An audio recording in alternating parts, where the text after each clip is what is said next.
Saudações, concurseiros e concurseiras. Vamos aqui para mais uma aula de revisão para o concurso da CESAP e vamos seguir no nosso modelo de resolução de questões dentre os temas principais.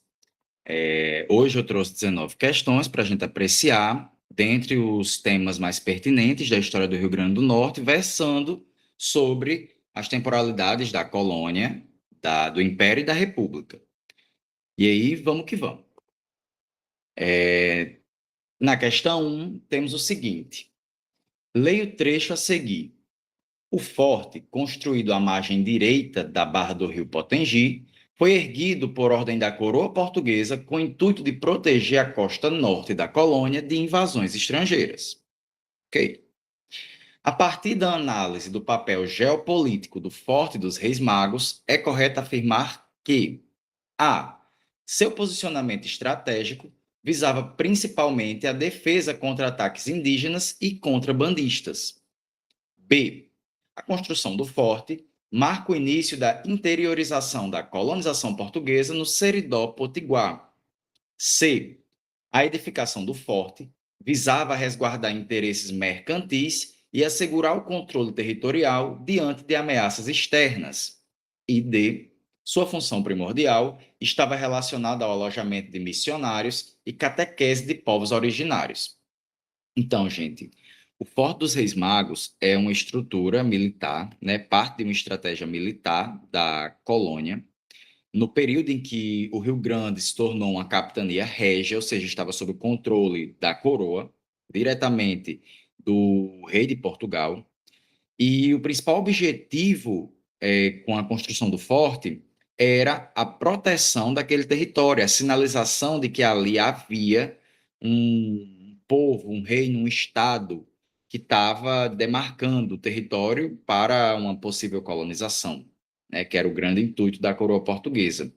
E aí, para além dessa coisa da defesa territorial, da defesa militar contra as ameaças estrangeiras, haja vista que os franceses já tentavam dominar algumas regiões aqui do Brasil inteiro, né? Principalmente aqui nas proximidades do Maranhão, quer queira ou não, por mais distante que estejamos, estamos relativamente próximos e os franceses passaram inúmeras vezes pelo litoral rio-grandense.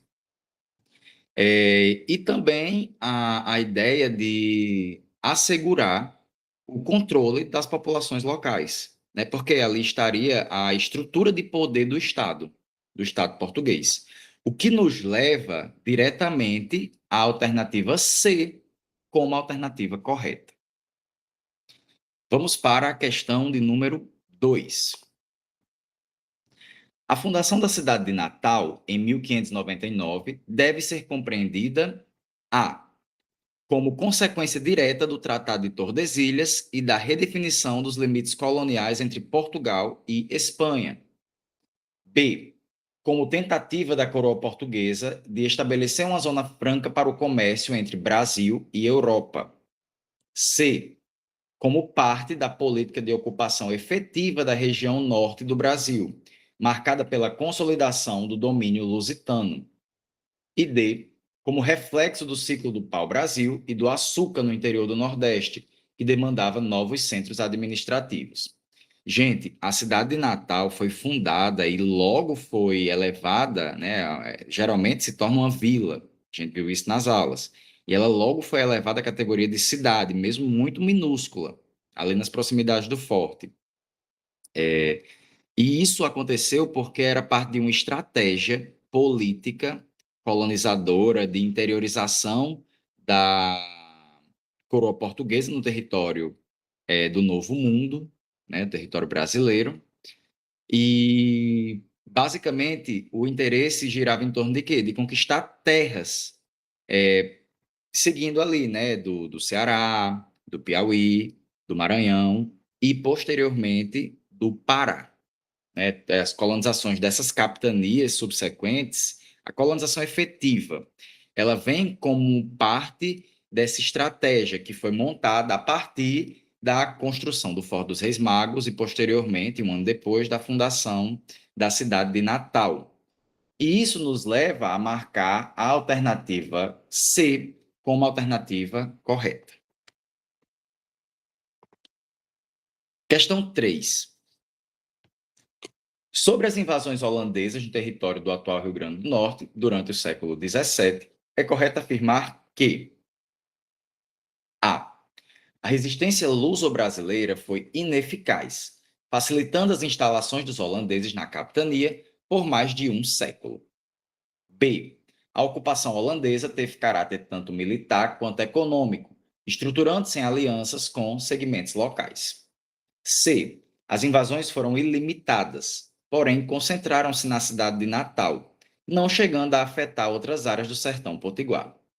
E D. Os holandeses não demonstraram interesse em converter os povos originários ao calvinismo, restringindo-se à exploração mineral.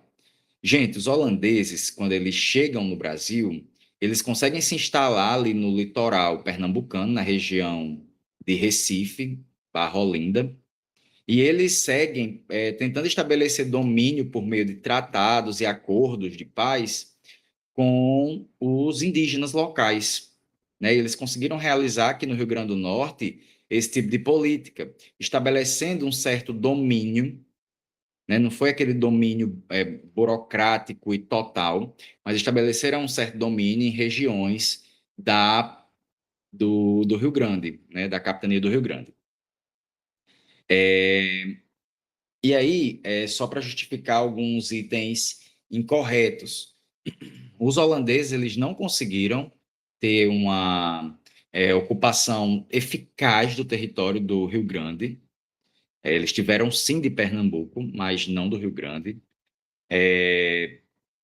E outro detalhe é que os holandeses eles não se limitaram à região de Natal e nem estavam ligados à exploração mineral. Os holandeses eles vêm para o Brasil na perspectiva de trabalhar com o ciclo da produção, refino e comércio de açúcar.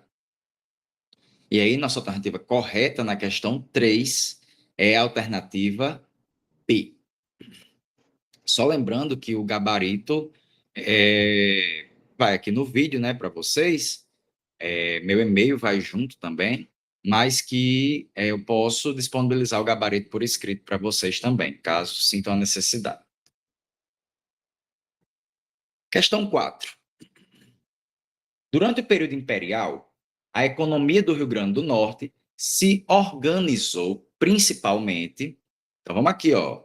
Olha a localização, tem que tomar muito cuidado. Olha a localização, quando eu digo é espaço-temporal.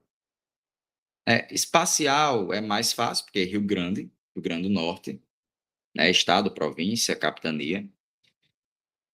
Mas a questão temporal influencia muito, porque as características do Rio Grande não são as mesmas características da província do Rio Grande do Norte, que não são as mesmas características do estado do Rio Grande do Norte, né? Essa concepção de organização política, ela muda de acordo com o período, com o contexto histórico. E aí vamos para as alternativas. A. Em torno da produção e exportação de algodão, cuja valorização no mercado externo se acentuou nas relações com os Estados Unidos. B. Na mineração aurífera, favorecida pela descoberta de veios auríferos no Vale do Açu e pelos investimentos franceses. C. Na plantação de café nas regiões serranas, impulsionada pela mão de obra escrava e pelos altos lucros econômicos relativos ao seu comércio. E D. Pela extração de borracha nas matas atlânticas do litoral, impulsionadas pela crescente industrialização do Brasil, Estados Unidos e de alguns países europeus.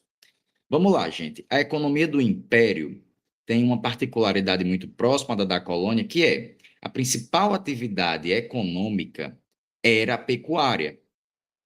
Só que a pecuária estava ligada à produção agrícola. Se a gente pensa que é pecuária e agricultura, aqui a gente já consegue eliminar uma alternativa, que é a alternativa que fala sobre a questão da mineração. Não vamos confundir. A mineração foi um ciclo econômico que ocorreu, né, inicia ali durante o Império, fim da colônia para o Império. No Brasil, só que na região das Minas. principalmente onde hoje é o estado de Minas Gerais. Não atinge, né, a produção aurífera não chega aqui no Rio Grande do Norte. Outro detalhe é que o café era produzido no século XIX e XX, mas principalmente no Sudeste. Se a gente já consegue eliminar a alternativa que fala sobre café e sobre mineração, aqui a gente pode eliminar a B e a C. Por último, a borracha era produzida na região amazônica. Olha o teor dessa questão, né? Faz com que a gente viaje pela história do Brasil para tentar achar uma característica econômica da história do Rio Grande do Norte. E se a gente pode eliminar também a alternativa que fala sobre a extração da borracha, que é a D, nos leva à alternativa correta, que é a alternativa A. Na época, pessoal, a exploração da produção de algodão estava crescendo, era crescente, haviam investimentos e pessoas interessadas em produzir para o comércio exterior. Isso porque o algodão é matéria-prima para tecidos.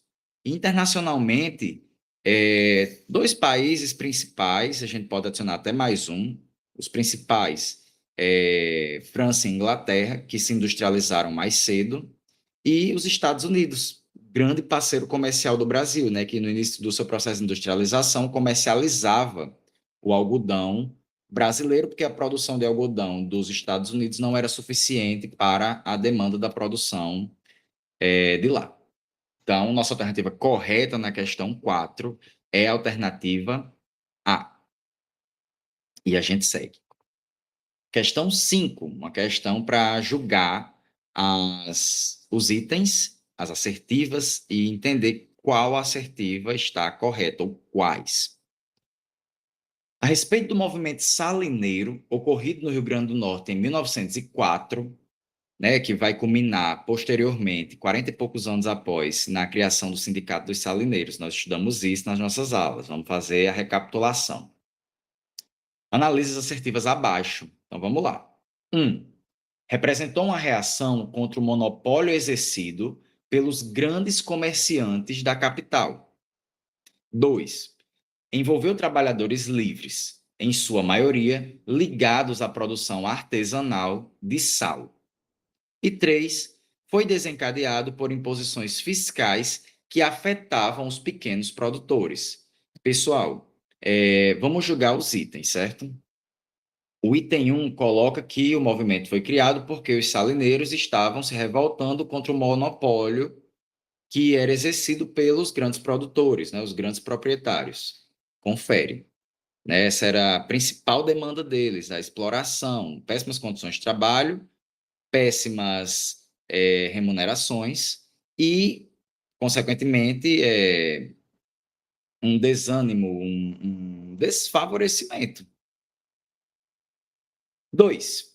Envolveu trabalhadores livres, sim, em sua maioria ligados à produção artesanal de sal, que viam como um problema as relações criadas em torno da produção salineira pelos grandes produtores de sal. Então, a 1 e a 2 até aqui tem que estar corretas. Então, só nos restam alternativas A e C. Né? Até então, que a gente não sabe se a 3 está correta. Vamos para a 3. Foi desencadeado por imposições fiscais que afetavam os pequenos produtores. Óbvio. Consequentemente, essas imposições fiscais, elas versavam sobre tributos maiores ou dificuldades de produção, né, empecilhos à produção de pequenos produtores, porém favorecendo a produção dos grandes produtores. Então, nós temos as 3 assertivas como corretas, o que nos leva à alternativa C como alternativa correta para a questão 5.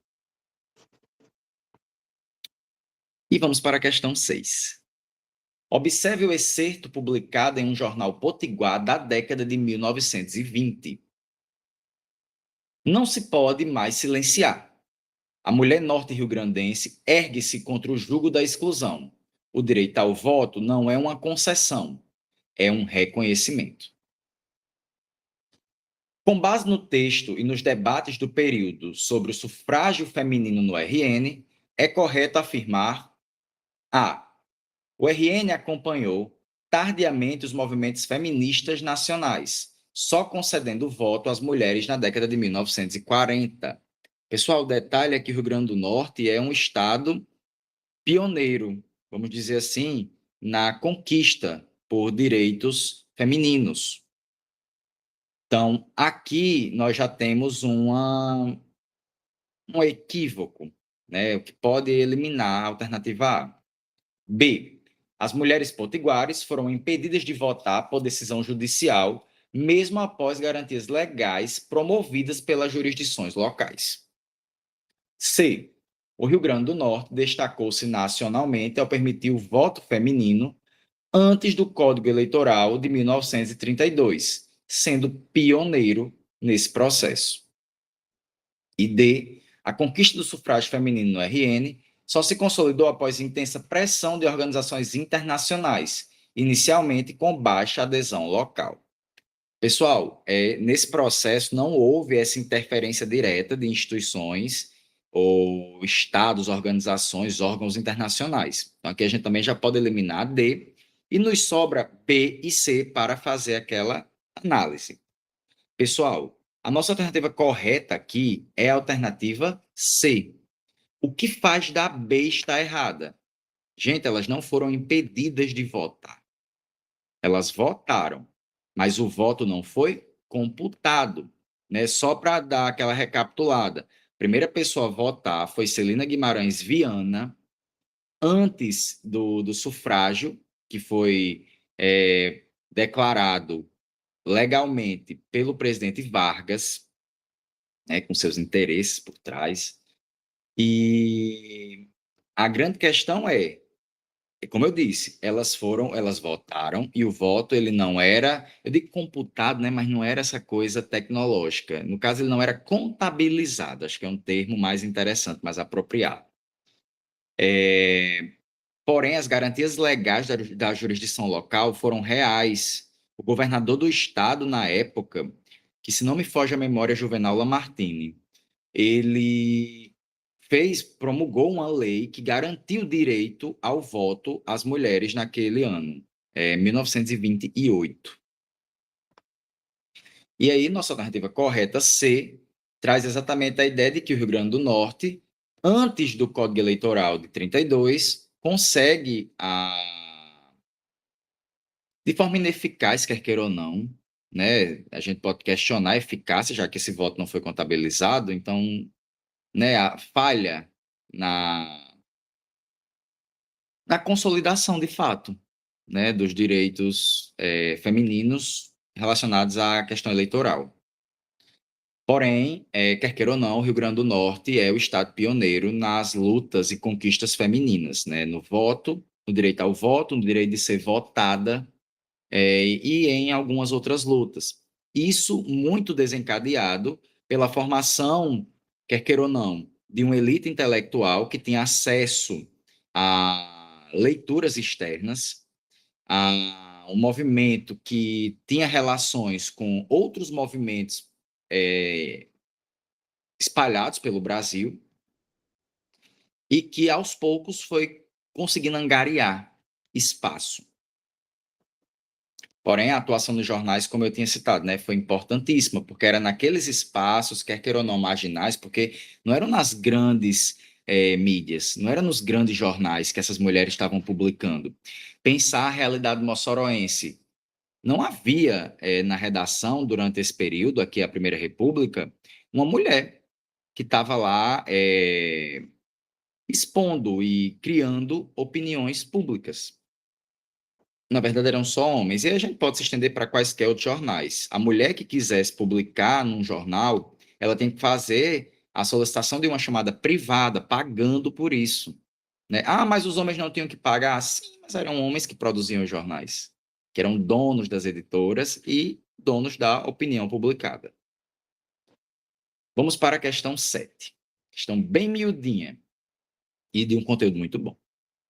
A aclamação de Pedro I como imperador do Brasil ocorrida em meio aos conflitos e interesses dos distintos grupos políticos potiguares, deve ser interpretada a como um ato isolado, com grande impacto político para a capitania do Rio Grande. Teve, sim, um grande impacto político, mas não foi um fato isolado.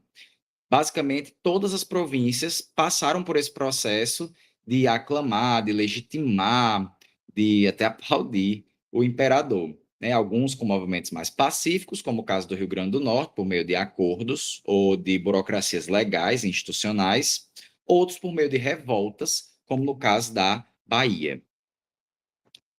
B. Como expressão do alinhamento das elites locais ao projeto centralizador do Império nascente.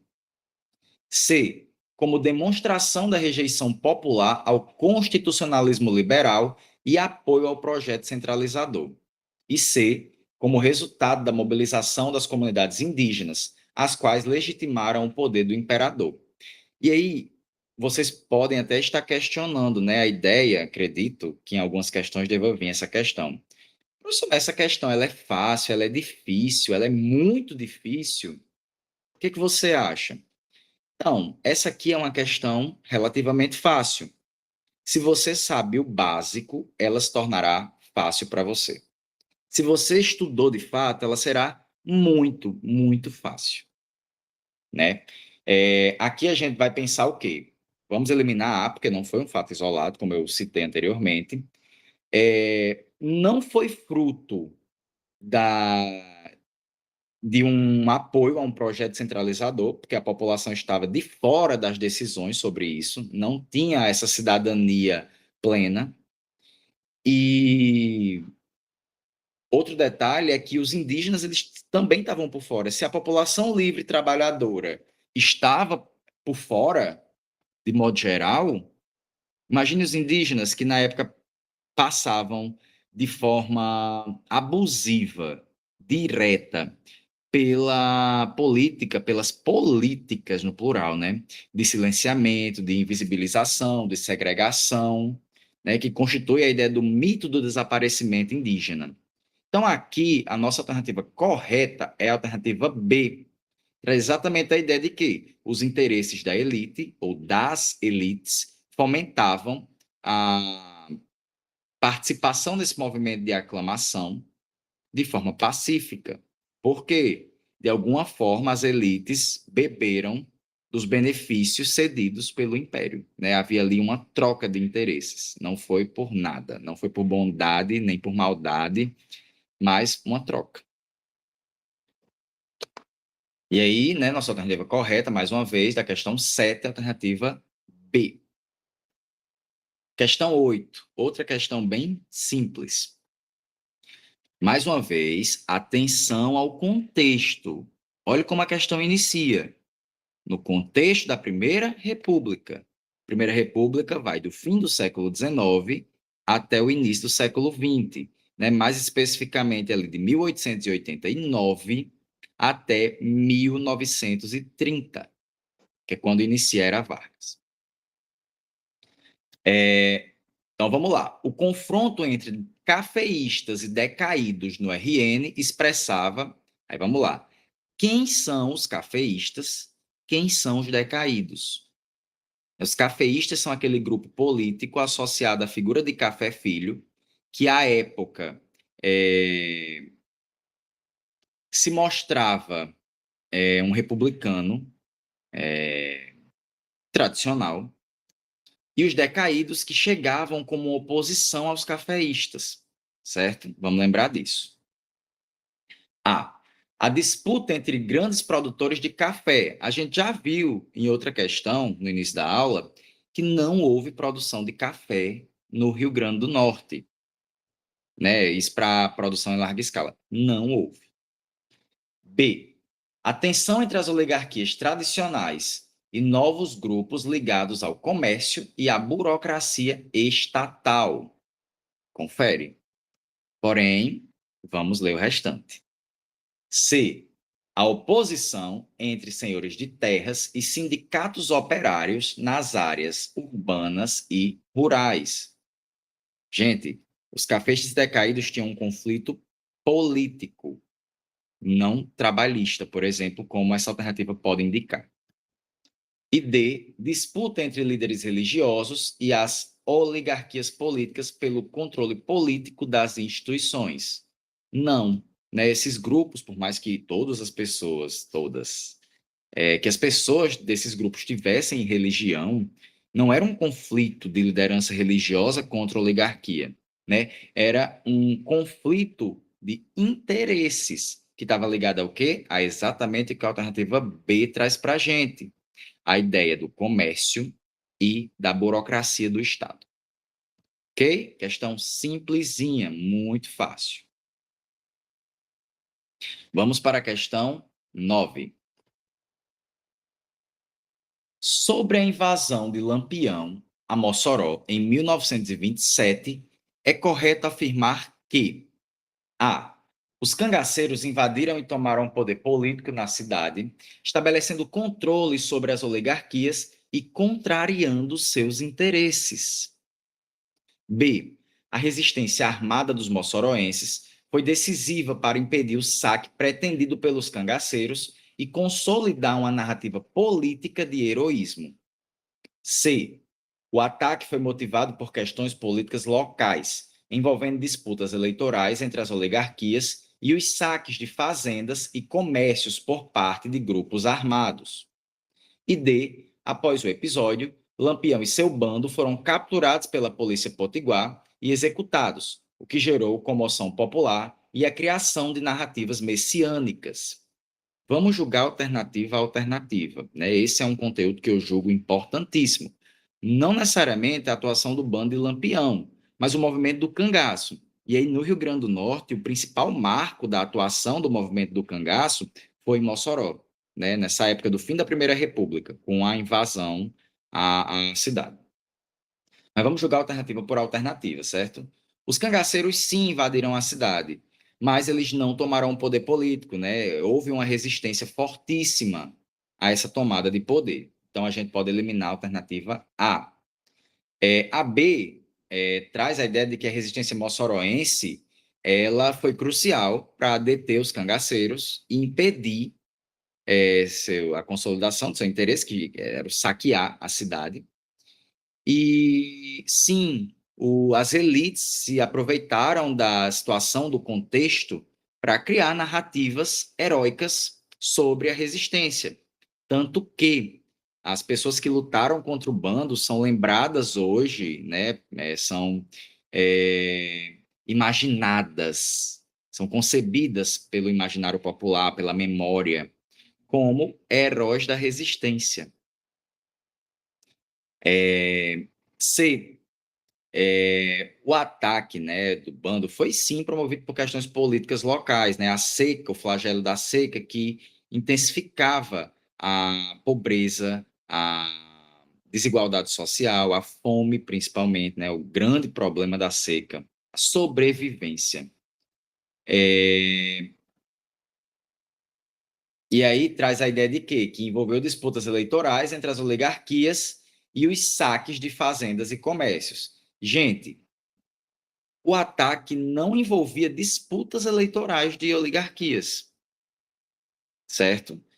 Os oligarcas eles já disputavam entre si o poder, obviamente, mas os cangaceiros eles não estavam ligados a essa disputa de poder.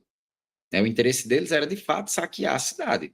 Por quê? Porque a praça comercial de Mossoró crescia, a produção agrícola em Mossoró crescia. Mossoró estava passando por um processo de desenvolvimento. E aí, obviamente, que chamou a atenção dos cangaceiros. E por último, a D, o bando de Lampião não foi capturado em sua totalidade, e muito menos o próprio Lampião. Nós tivemos um cangaceiro morto e um capturado. O cangaceiro capturado e posteriormente morto foi Jararaca, muito rememorado pelas narrativas populares, vamos dizer assim, da cidade. E sim, gerou uma comoção popular e foi criada, inclusive, narrativas, vamos dizer assim, santas, que beiram o messianismo, né? A ideia de um salvador, do cangaceiro, nesse caso, como herói, no caso de Jararaca. vamos dizer assim, as pessoas, claro que não é uma coisa generalizada, mas passaram a enxergar os cangaceiros por uma ótica da... Como é que eu posso explicar? Uma ótica da divinização, de fato, né? Da santificação, é uma canonização simbólica, vamos dizer assim. E essa reflexão nos leva a marcar a alternativa B como correta, ok? Vamos para a questão 10.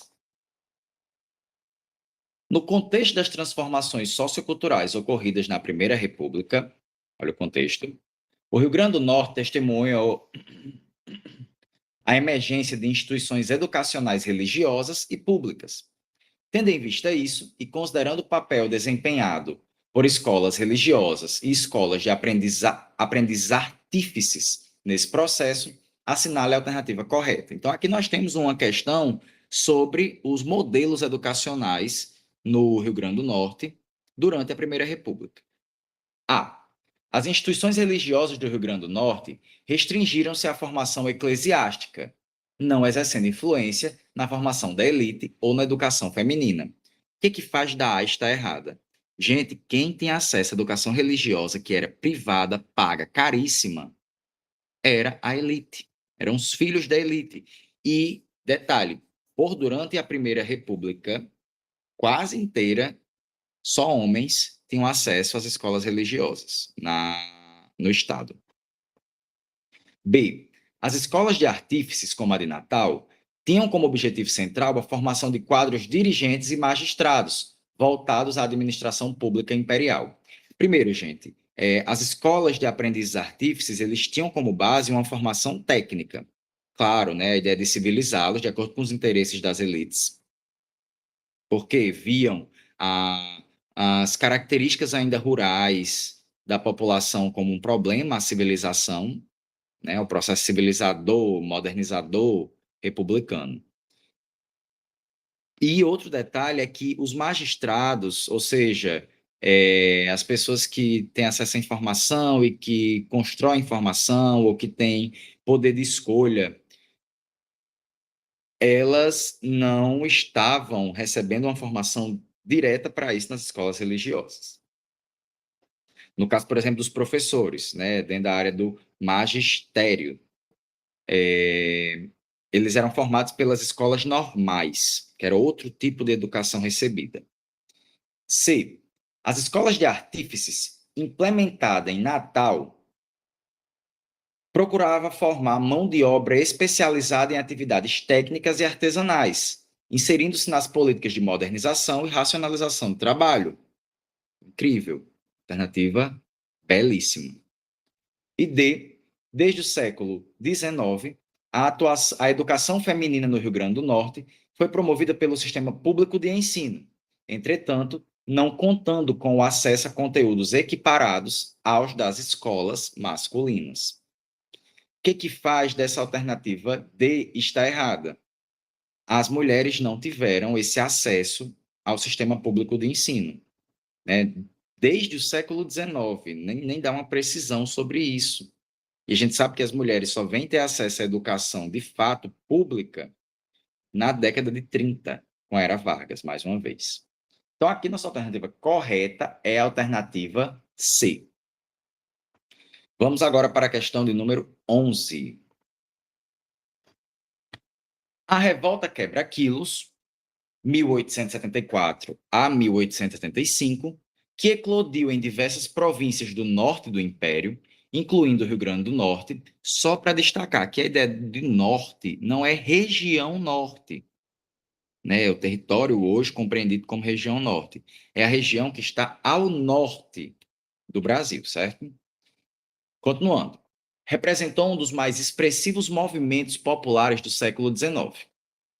Considerando as motivações estruturais e conjunturais que desencadearam essa revolta, analise as proposições a seguir e assinale a alternativa correta. A.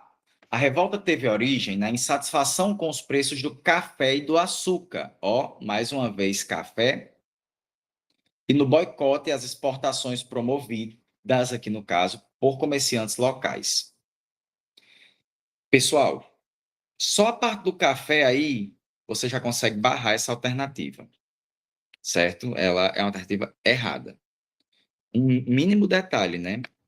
B, por isso que, né, só para fazer uma recapitulação, nas aulas conteudistas, eu tentei fazer essa relação com a história do Brasil, porque a gente pode sim, com certeza, esperar relações entre a história local e a história nacional, e até a internacional, como a gente já viu, né, em alguma questão da aula de hoje. B, o movimento insurgente foi impulsionado pelo fim do trabalho compulsório, né, do trabalho obrigatório, forçado, escravizado, e pela adoção do novo sistema métrico decimal, que prejudicou a produção e o comércio potiguar. Gente, não foi impulsionado pelo fim do trabalho compulsório. Detalhe é que o fim do trabalho compulsório com a Lei Áurea só vem após, pouco mais de 10 anos após o fim da revolta do quebra-quilos. C. A revolta foi desencadeada pela imposição do sistema métrico decimal, confere, associada à cobrança de novos tributos e ao descontentamento das autoridades fiscais, afetando diretamente as camadas populares. Sim, e ainda adicionando, né? Foram os populares que movimentaram os motins por meio do contato oral, né, da oralidade, da troca de informações ou, popularmente falando, por meio da fofoca. E aí o grande problema é, com a mudança do sistema métrico decimal, os valores anteriores eles não valiam mais. A coroa aumentou impostos sobre produtores e os produtores aumentam os preços de produtos, principalmente os gêneros alimentícios, o que leva a um aumento da fome, né? E a fome é um gravíssimo problema da humanidade, sempre.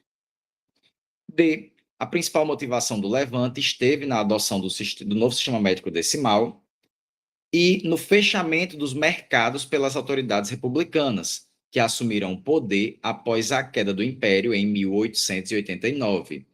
Gente, o que faz dessa questão, desculpa, dessa alternativa? A alternativa D está incorreta. Os mercados não foram fechados. A medida foi muito pelo contrário.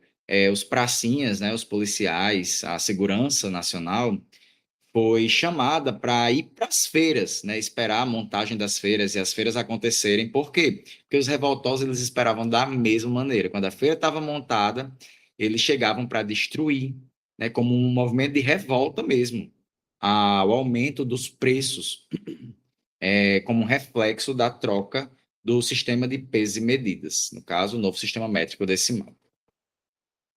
E aí, gente, nossa alternativa correta aqui é a alternativa C, de concursado ou concursada. E vamos para a questão 12. A Era Vargas, 1930 a 1945, provocou profundas alterações no país, refletindo diretamente na política das unidades federativas. Nesse contexto, identifique a alternativa que expressa as transformações vivenciadas no Estado nesse contexto. A. A nomeação de interventores federais, alinhados ao projeto autoritário de Vargas, resultou na centralização política e na supressão das liberdades, diminuindo a autonomia estadual e municipal. B. No Rio Grande do Norte, a era Vargas caracterizou-se pela democratização política, com eleições diretas para cargos do executivo estadual, porém com a redução da liberdade de imprensa. C. A principal ação do governo federal na região, em meio ao aumento da repressão governamental, foi o incentivo à indústria salineira e naval na região da Costa Branca, voltada para a exportação. D. Foi nesse período que o governo estadual fundou a primeira universidade pública do Rio Grande do Norte, com recursos advindos de impostos locais e doações de instituições filantrópicas de São Paulo. Vamos por partes. Vou começar da D, certo? Pessoal, a primeira universidade do Rio Grande do Norte pública foi a UFRN, né, que na época se chamava Universidade do Rio Grande do Norte, e posteriormente vai mudar a nomenclatura. Porém, isso aconteceu na década de 50. Então, a D está errada. Vamos para a C. houve sim a repressão governamental e houve incentivo à indústria. Porém, no Rio Grande do Norte, esses incentivos eles foram menos relevantes, vou dizer assim. Principalmente quando a gente pensa na indústria salineira e naval, né?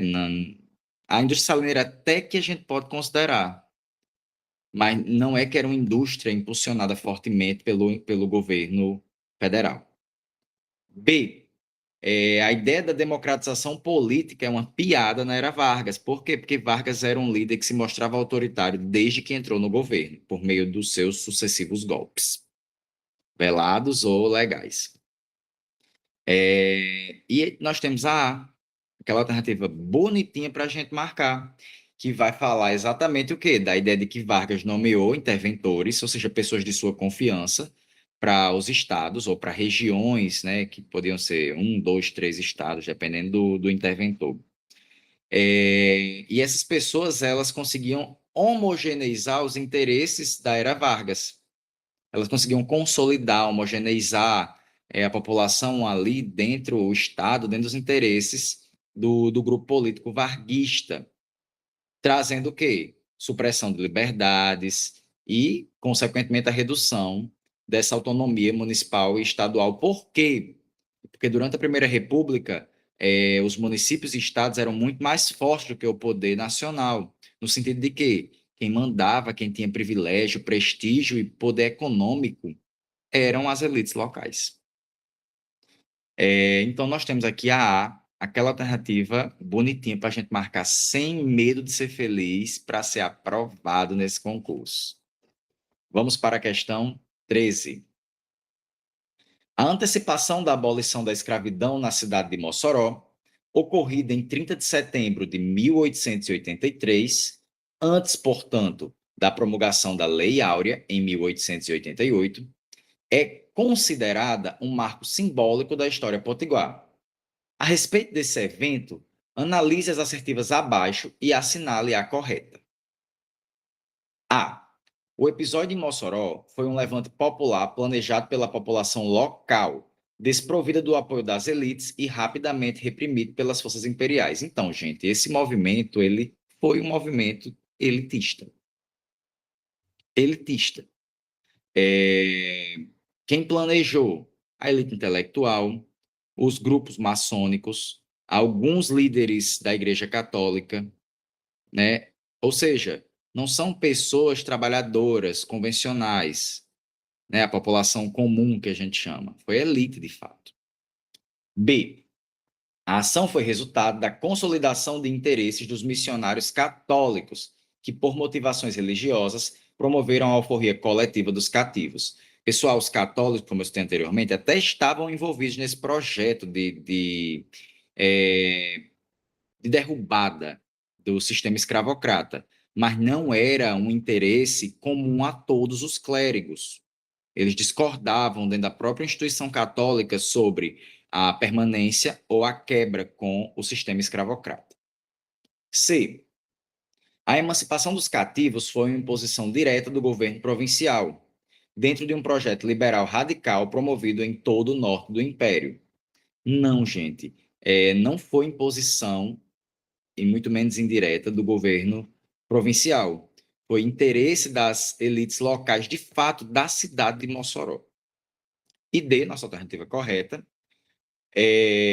o processo de abolição em Mossoró foi conduzido por setores da elite e da imprensa, entendendo como necessário para a inserção da cidade em uma lógica de modernidade econômica e civilizatória. As pressões internacionais e até nacionais já demarcavam um fim do sistema escravocrata, a ascensão do capitalismo, que precisava que os trabalhadores trabalhassem, mas que também recebessem para movimentar o comércio, os mercados, era interessante. E outra, que a cidade de Mossoró contava com a baixíssima população de escravizados. E dessa forma ficava mais fácil negociar com os proprietários as cartas de alforria. Né? Porque o grande detalhe, a grande falha desse processo em Mossoró que foi uma das 5 primeiras cidades do Brasil a abolir a escravidão, é que eles não criaram uma lei que de fato abolisse a escravidão no Estado. Eles entraram em acordos e cederam alforrias para os cativos, né? Só que é um processo cheio de falhas, é um processo um tanto quanto até equivocado, não foi eficaz, né? Ah, professor, mas os escravizados aqui não foram libertos? Foram, foram libertos, mas continuaram sem direito algum na sociedade. Eram relegados a essa política segregacionista e excludente. Então, aqui, né, só para recapitular, questão 13, nossa alternativa correta é a D. Questão 14. A trajetória das populações indígenas do território potiguar revela, desde o período colonial, práticas sistemáticas de expropriação territorial, violência simbólica e práticas de assimilação forçada. Considerando a perspectiva historiográfica contemporânea sobre esse processo, é correto afirmar, a questão traz perspectiva historiográfica contemporânea, aí você se questiona, e eu sei, eu não sou historiador, né, aquela. Mas a ideia é, o que nós aprendemos é um consenso, porque quem constrói essas narrativas científicas, verossímeis, confiáveis sobre esses contextos são os historiadores, por meio de fontes históricas. Então vamos lá. A. Os povos indígenas foram, desde o século XVI, integrados aos mecanismos de poder e legitimaram o poder sobre suas terras durante a secularização do Estado durante a Primeira República. Pessoal, os indígenas não legitimaram o poder sobre suas terras, e muito menos se a gente pensar de uma forma pacífica, né? Até hoje, os indígenas ainda resistem para tentar afirmar o seu domínio de terras ancestrais ou a sobrevivência de seus aspectos culturais. B. Os povos indígenas do Rio Grande do Norte foram progressivamente despojados de seus territórios, submetidos a políticas segregacionistas e invisibilizados nos discursos oficiais. Totalmente. C. Durante o Império, os indígenas foram reconhecidos como cidadãos. Não, cidadão é aquele que goza de direitos e deveres, né, que tem garantias. E os indígenas não contavam com isso. Muito pelo contrário, como eu já citei, eles eram alvos de uma política de silenciamento, de desaparecimento, que culminam na ideia do mito do desaparecimento dos indígenas no Brasil, no Rio Grande do Norte e, consequentemente, no Brasil. C. Durante o Império, continuando, né? E suas terras protegidas pelo Estado. Todavia, continuaram submetidos à lógica de invisibilização presente nos discursos e políticas públicas oficiais. Né? Se a gente anulasse essa questão do reconhecimento da cidadania dos indígenas nessa época, a gente teria uma questão muito forte, uma alternativa muito forte. Porém, após a criação da FUNAI, olha a palavra perigosa, todos os povos indígenas do Rio Grande do Norte foram reassentados e tiveram seus direitos territoriais e culturais plenamente, outra palavra perigosa, reconhecidos. Essas palavras perigosas, como eu já disse para vocês, né, quer queira ou não, é lógico, mas também tem a ideia de um macete na hora de fazer a prova. Questione essas palavras perigosas que generalizam, que totalizam, que direcionam demais, que especificam demais, porque elas tendem quase sempre ao erro. Então, aqui nós temos que a alternativa correta é a alternativa B, muito bem estruturada, muito bem construída. E vamos para a questão de número 15. A respeito da presença e resistência dos afrodescendentes e comunidades quilombolas no território do Rio Grande do Norte, analise o que se afirma a seguir e assinale a alternativa que reflete com maior precisão as interpretações históricas sobre o tema. Então, gente, aqui, resistência afro-brasileira, africana, afro-brasileira e quilombola. A. Os quilombos potiguares surgiram e desapareceram rapidamente, provocando impactos relevantes a toda a estrutura social brasileira. Gente, se tivesse uma única palavrinha nessa alternativa, que é não, aí, se começasse assim, os quilombos potiguares surgiram e não desapareceram rapidamente, né? Ficaria meio troncho, mas esse não daria um tom de verossimilhança à alternativa A. B. A escravidão africana desempenhou papel expressivo na economia potiguar, sim, sendo concentrada em áreas exclusivamente, outra palavra perigosa, interioranas, e crucial para o desenvolvimento da cultura abolicionista local. Primeiro que essa cultura abolicionista, ela foi criada ali durante a segunda metade do Império, na região de Mossoró, né? As outras cidades aboliram a escravidão, o sistema escravocrata, por meio da Lei Áurea, né? Na determinação nacional. E outro detalhe é que não se concentrava somente nas regiões interioranas. O grande detalhe, boa parte dos escravizados, os cativos, chegavam pelos portos, chegavam pelo litoral. Detalhe que as cidades do litoral eram aquelas principais cidades, eram os principais territórios colonizados. C. A permanência de comunidades quilombolas revela a continuidade das resistências afrodescendentes, desafiando narrativas que marginalizaram suas lutas por reconhecimento territorial e cultural. Aqui sim a alternativa plena, né? Mas vamos ler a D, a C está correta, mas vamos ler a D por desencargo de consciência e justificar, né, porquê do erro. Após a abolição, os libertos não receberam incentivos estatais para se fixarem como pequenos proprietários de terra. Sim, realmente não receberam. Esse foi um dos grandes problemas no Brasil inteiro, que constroem as bases ferozes e ridículas do pós-abolição, do racismo estrutural. E aí, pessoal, é esse detalhe que faz da questão estar errada, certo? É, a ideia de que o restante da questão, né? Os antigos proprietários foram ressarcidos pelas perdas materiais, né? É a junção desses dois itens. Os ex-escravizados, ex-cativos, em nenhuma parte do Brasil receberam incentivos para sobrevivência, né? Após a troca da sistemática legal, troca da jurisdição. E os proprietários também, que queriam ressarcimento, porque os escravizados representavam uma propriedade privada para essas pessoas. Totalmente desumano, totalmente equivocado, mas esses seres humanos eles não eram tidos como humanos, ou no sentido de serem humanizados. Eles eram vistos como propriedades que produziam dinheiro, né? Um objeto privado. E nossa alternativa correta aqui, né, só para constatar, alternativa C, mais uma vez.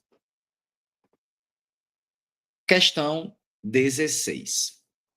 As secas do século XIX, especialmente a de 1877 a 1879, tiveram impactos significativos na sociedade norte-riograndense. Em relação à questão sanitária, assinale a alternativa correta. A. As ações sanitárias foram ineficazes, sim, mas impediram a propagação de epidemias entre os retirantes. Não, né? O grande detalhe é que a atuação dos sanitaristas, do poder público, girava em torno dos auxílios, dos socorros, só que esses socorros eles iam principalmente para as elites, que não eram as pessoas mais necessitadas desses socorros. E as epidemias, como a de varíola, por exemplo, só aumentavam. B. As populações atingidas foram socorridas e deslocadas para regiões protegidas pelo governo imperial. Não. O máximo que eles fizeram foram a prestação de serviços de socorro, mandando recursos, medicações, alimento, água, etc.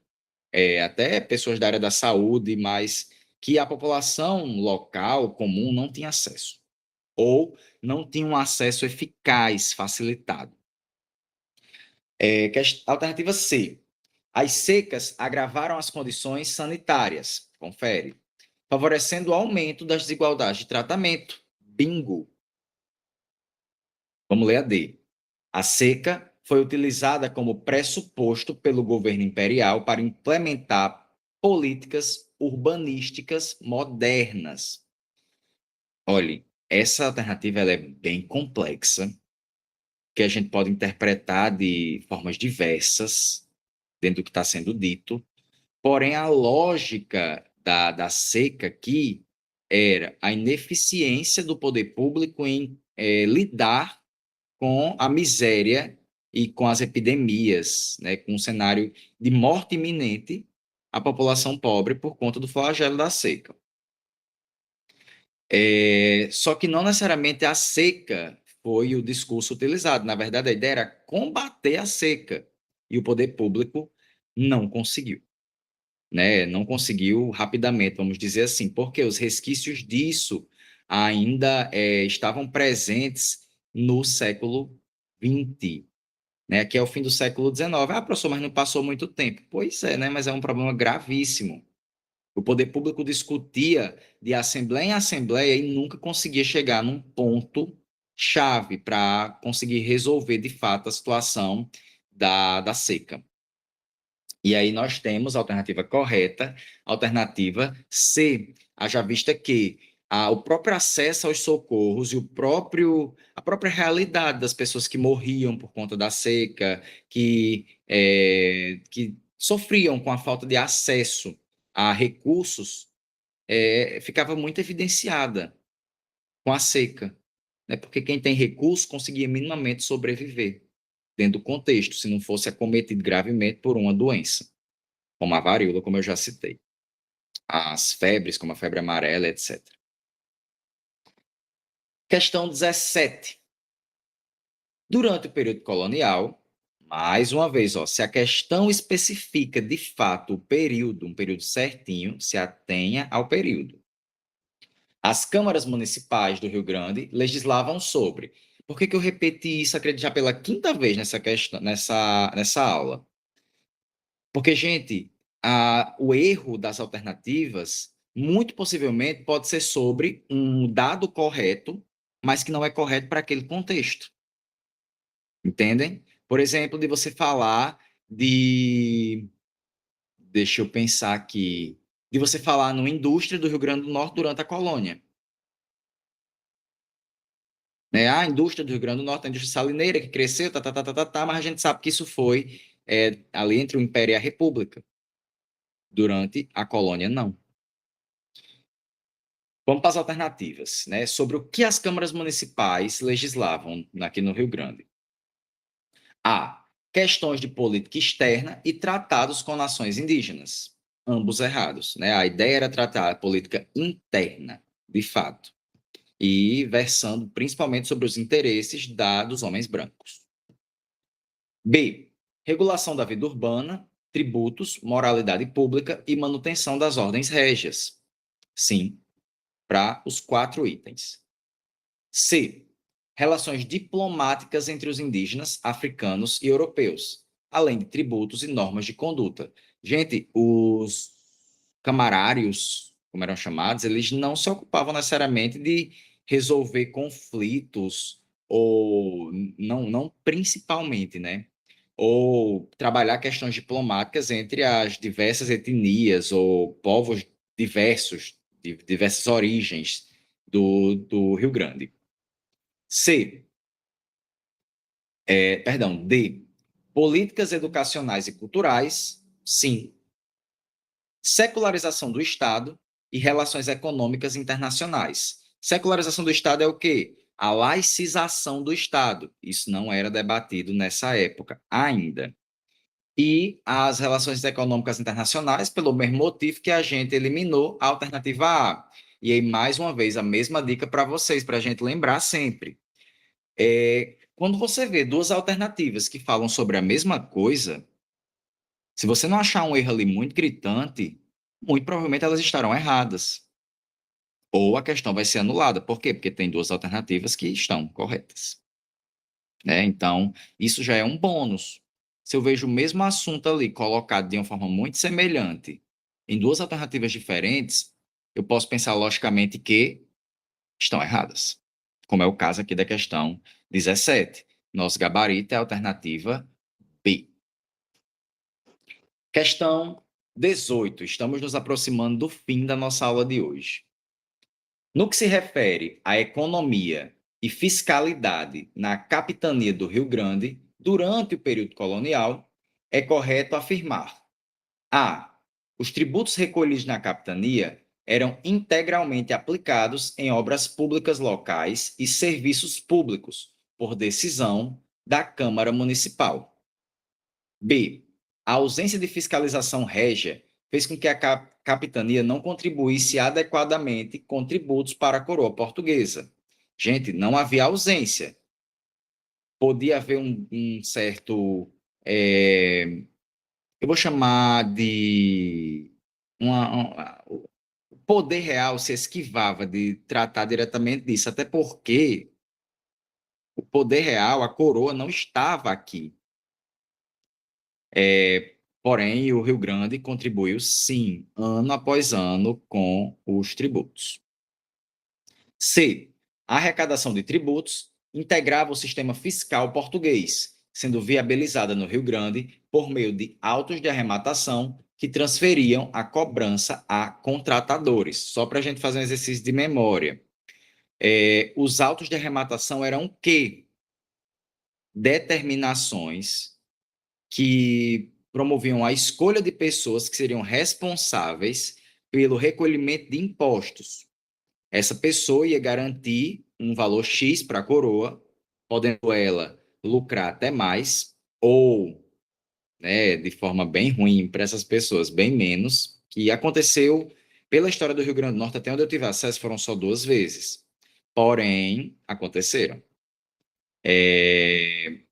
Mas aí nós temos a alternativa B errada, porque não era ausente a fiscalização. Havia, mas ela era reduzida. C. A... nós já vimos, né? D. A capitania do Rio Grande tinha privilégios econômicos e fiscais, por ser considerada estratégica para a conquista e defesa do território. Gente, a capitania do Rio Grande não tinha privilégios econômicos e fiscais, pagava impostos como qualquer outra capitania. Por mais que tenha tido ali no período da colônia uma importância crucial para a colonização de outros territórios, a conquista de outros povos, a interiorização portuguesa pelo território, não aconteceu esse privilégio, né, esse benefício dentro da questão econômica e fiscal. Então, aqui, nossa alternativa correta é a alternativa C. Né? E aqui seria bem fácil identificar, porque você vê aí o conceito do auto de arrematação e você já mata. É isso aqui. Lembro das aulas de história que eu vi com o professor Rafael. Vamos para a nossa última questão, a questão 19. Com base na análise comparativa entre as capitanias do litoral setentrional, avalia a especificidade do processo de ocupação da capitania do Rio Grande no século XVI. Bem específica. Ou seja, a gente vai prestar atenção em quê? O que foi específico da colonização da capitania no Rio Grande ali no início, né, da colonização, século XVI. Assinale a alternativa que melhor expressa a dinâmica inicial de sua colonização. Dinâmica inicial. A. A capitania do Rio Grande destacou-se pela produção açucareira e cafeeira. Ponto. Sendo uma das primeiras a consolidar a economia de plantation e a interiorização da colônia. Não. Né? Aí a questão açucareira e cafeeira, erradíssimas, né? Porque um dos grandes pontos do Rio Grande é que não haviam condições naturais interessantes para a produção, tanto do açúcar quanto do café, e não foi dos primeiros a consolidar o plantation no Brasil. É um detalhe. B. A ocupação efetiva foi tardia, sim, resultando da ausência de metais preciosos, de boas condições para a agricultura e apoio militar contínuo da coroa. Gente, a ocupação foi sim tardia, mas não foi resultado da ausência de metal precioso, né? A lógica não era necessariamente essa. Ah, os portugueses vieram procurar metal precioso, não acharam, por isso que colonizaram tardiamente. Não foi bem isso, né? O foco principal era outro. Eram os conflitos com as populações locais e os conflitos com os europeus que vinham tentar conquistar o território. C. O processo de colonização da capitania do Rio Grande foi tardio e dependente de estratégias militares para viabilizar a ocupação territorial diante da resistência indígena. Sim, mas vamos ler a D. A capitania foi inicialmente entregue à administração portuguesa e posteriormente aos holandeses, que estruturaram seus primeiros núcleos urbanos e comerciais. A capitania nunca foi entregue aos holandeses. Eles ocuparam alguns espaços, tentaram fazer os acordos para fazer uma conquista e colonização, porém, eles não tiveram o controle de fato sobre a capitania. Nossa alternativa correta é a C, e aqui cabe um detalhe. Que estratégias militares eram essas? A construção do forte é uma delas, né? A maior delas, a principal. Outra, que é mais uma estratégia política, mas também militar, quer queira ou não, a fundação de Natal. Pessoal, chegamos ao fim da nossa aula de revisão de hoje. Espero que vocês tenham aproveitado ao máximo. Mais uma vez, se tiverem dúvidas, meu e-mail estará na descrição aqui da aula, no documento que vai ser mandado para vocês com o slide. E estou à disposição, podem entrar em contato comigo via e-mail.